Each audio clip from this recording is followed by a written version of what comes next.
Hi friends, welcome to 5 Minutes Tech YouTube channel.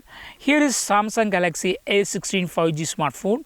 In this video, you will learn how to enable developer options in your phone Samsung Galaxy A16 5G.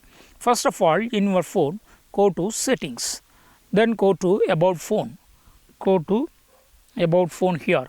Then here go to Software Information.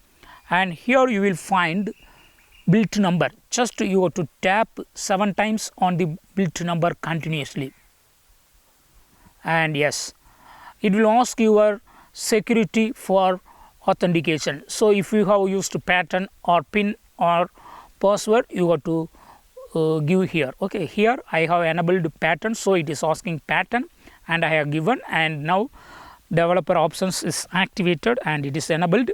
You can check it developer options in the settings page.